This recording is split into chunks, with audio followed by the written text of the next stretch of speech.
I think that Cignetti has done a great job at Indiana.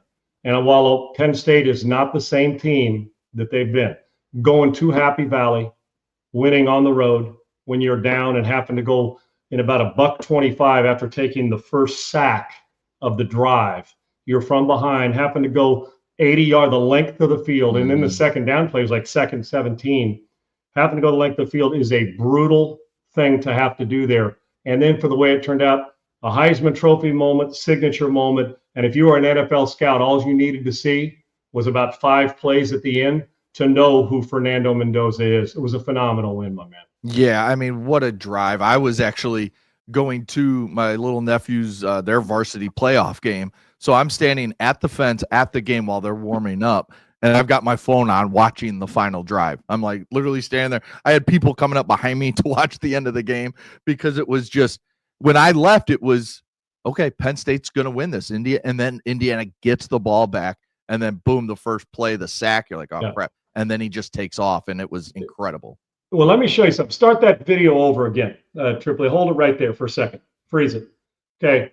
What I'm going to do is I'm going to show, without drawing all 22 up, Segs, right, just to kind of give you a little visual. When we get our telestrator done and set up a big studio, it'll be much easier. But I'm just going to draw like a half line and what you're looking for on this final drive. Remember, he takes a sack, so it's second 17. Yes. So if we're drawing this, you tell me if you can see it, okay? Say if this is the center, and I'm just going to draw the 2 wide receivers, the Y and the Z if you want, however. And against this, that first, second 17 play is that's a light. So I'm sorry about that. Yeah, you're good. You guys can see. We can see it. That's it. You can see the whole, can you see these things, the whole thing? Yep. Okay, perfect. So I'm just going to drop in the QB back here in the gun without drawing it all. When we call a seam play, it's a vertical play. If the middle of the field is closed, then that means hash marks. We don't want to run into the middle of the field. So this guy's got to see that. And so does this guy, right? So you call all verts and you're trying to put this guy in a bind with double seams. Well, boom. Great job of widening and staying outside the hash marks for what we call, it's just a 1-ball rip shot. Catch the ball, put your foot in the ground. He took a quick reset and throw it. Second 17, you do not want to bend it into this guy. That's middle of the field open stuff, which we'll see later in this drive. Middle of the field closed. Keep it wide so your quarterback has a shot, and you have got to get the ball out on time. It's right over the outstretched arms, the underneath guy right there. Watch this first play. This is second 17, I believe. No timeouts, about a buck 20 to go. Bam! Keeps him outside the hash mark so the middle safety doesn't have a chance. Now, all 22 may look different. So, bam, there's the catch and tackle.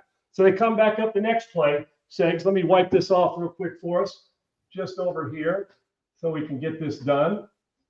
Bam, bam, bam. Let me spray it. See, we'll keep talking.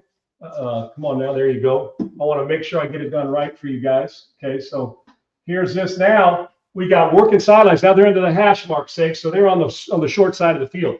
Yep. Just going to run up, boom, a little out, a little small comeback. 1, 2, 3. Going to bust it over the sidelines. Now watch Mendoza here, protecting the ball, off coverage. Even if it's press, you're pushing and pushing them off. Good coverage, but watch the location of this throw on the out cut. 1, 2, 3, quick hitch, ball out, bam. Bring him down the stem, little 10, 12-yard gain. So then what was it, second 10, first down. Now they're going to come back, Segs, freeze it right there. Going to come back now on this one. And then we're coming to the other seam route, Segs. So we call the same play. We got him on it on second 17, right? Now, middle of the field open. That right there, hash marks. Middle of the field open is mofo. Middle of the field open. We don't want to run to be covered, send 2 guys up the seam. So we'll designate a guy the bender. And if it's this guy right here, which it was, so same play call, but this time the Y sees the. Now it's wet as hell. Sorry about that. I know everybody loves that term, but I don't know why my marker's not working. Let me change markers on this. Wet as hell. Where they go, and now we're going to run what we call a bender off this. So the middle of the field, the safety split. We want to take the middle of the field instead of run to be covered. Same play call. All we're doing is telling this Y, you're the bender, man. You got to make the adjustment. I'm going to throw you inside. Same trajectory, everything. Watch the play now. First and 10. Gets the same call he did, but now they got to adjust. Bam, bender inside the hash marks. So he brings him in away from trouble. He's protecting him from the most dangerous guy. Bam, keeping it away from that safety. You never want to cross to the center where the ball's lined up, and he throws the bender. Okay, now we'll go to the next one, which along this way, guys, while we're talking about this, think about the great catches that were made as well. I'm not just taking it away. These last two catches are a bit mind-boggling under the circumstances and pressure of the game. Now we're over here, Segs, quarterback in the gun. We have, boom, back shoulder fade. He's running a fade, but if the guy's with him or in front of him where you can't get it over the top, he has to throw about a 1.3 ball to give him a chance. He goes in high points. Watch this catch. Now watch where the location of the football is. If he throws it inside, you're in trouble. If he throws it too high, which he almost did, watch not only the body control, but watch this. Now it's a far throw too now. Middle of the field, you got to throw it to the bottom of the field, sets his feet, freeze it. That is a phenomenal, back a little bit. Look where he throws it. Bring that back a little bit and freeze it at the top of the catch if you can. Guys, see this, sets his feet, quick hitch, freeze. Now look at the coverage. Look at the receiver's eyes on the ball. Steve Largent said to me when I was a rookie, when he attacked the point of the football. If you miss the point, you get the middle of the ball. His eyes are right on it. If his eyes are on the defensive back, that ball goes, because that ball was a rip shot. Right. Now to be able to have the wherewithal, this is like Chris Carter, Larry Fitzgerald shit. Coming down, foot inbounds. But that throw, if he throws it too far, that's just you're throwing the ball out of bounds. You're throwing it upfield. Coverage was phenomenal. So let me say he's even or in front of me. Let me throw it to the back shoulder.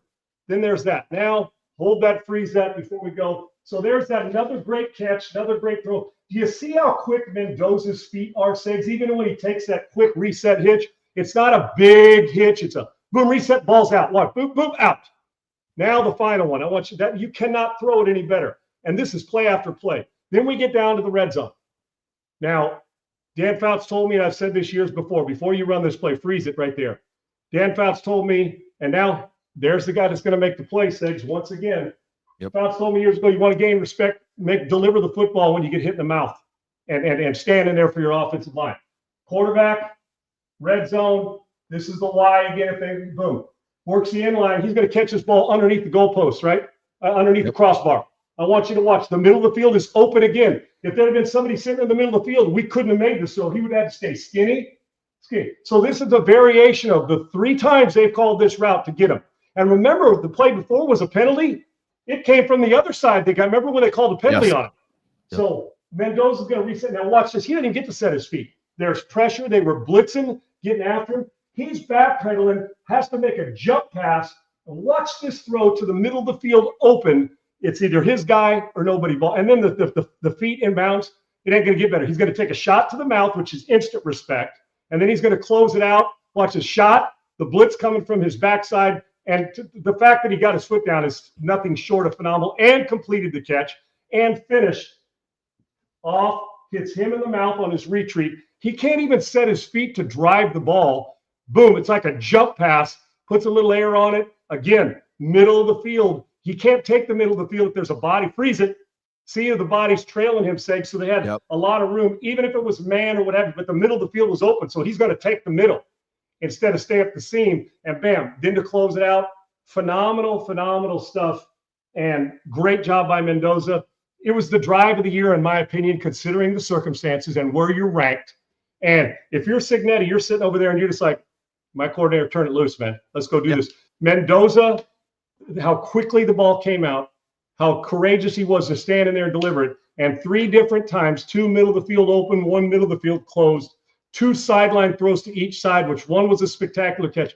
To Reed, get it out on time, no timeouts, length of the field, ball game over. This team's dangerous. And Mendoza, if you're an NFL scout watching, you're saying this kid was different and he delivered the ball. And you got to have some help from your friends to do something. It's like a long run from a running back, Segs. You got to have some blocking downfield by a receiver, right? Hines Ward was so great. To get somebody down there, you got to go knock the shit out of somebody for those guys to break the long runs. Just like as a receiver, you got to do something that others don't do or can't on a drive like that, and have a quarterback who has the balls dangling down to his ankle to deliver it, middle field open and close. It's one of the easiest concepts in the world. It just is. It's real simple. Middle field open will designate a guy the bender. If we designate Y, just real quick, and let me close this out. If we would have designated him the bender, sakes, on all verts, and then all of a sudden the middle of the field is closed, what should he have done? Stay up the seam, right? Straight. You don't Yeah. just automatically, because we designate you that just in case. 2 times on that drive, the just in case had to happen. Bam. Takes the middle of the field, ball delivered on time with accuracy, and great catches, great finish, great concept. And this dude right here, the balls of a daytime burglar to stand in there and deliver it when he's getting hit in the mouth. Phenomenal stuff.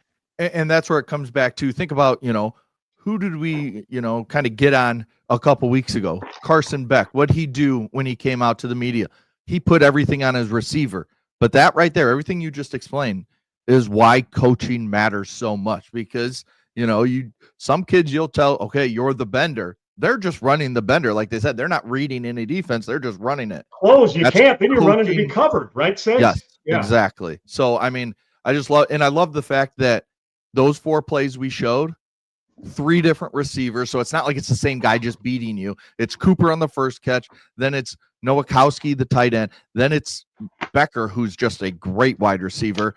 And then back to Cooper for the touchdown. So, I mean, Indiana has everything. Every national champion, when you look back at their seasons, they all have a game like this where they probably shouldn't win and they find a way. And for Indiana to do it on the road tells you they're real and tells you that they are a serious national title contender. Isn't that the very essence of what a winner is, Segs, to do it when at times when you're not playing your best football and you're up against duress and pressure? Anybody it's easy can do when you're blowing everybody out. Damn right. If they're up 30, that drive's easy.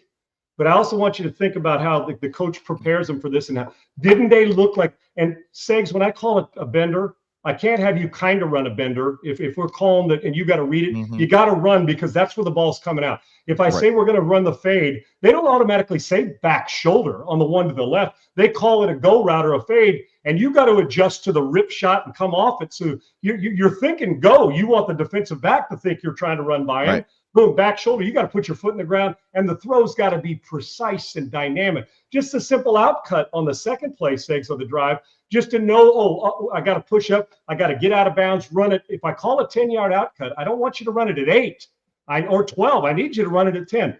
The most impressive thing, aside from about 20 different impressive things and the line to give him protection other than the free runner on the touchdown on the blitz. Yeah. But that's the quarterback's job. You've got to beat the guy with the throw down there. And remember, they got a 12th man down in the red zone. That's why it's so hard in the red zone. Why? The end zone. You get the back of the end zone. I don't have to defend a 40-yard throw. So I'm squeezing everything, slant routes, everything. It's compressed. So the ball's got to come out on time even more so.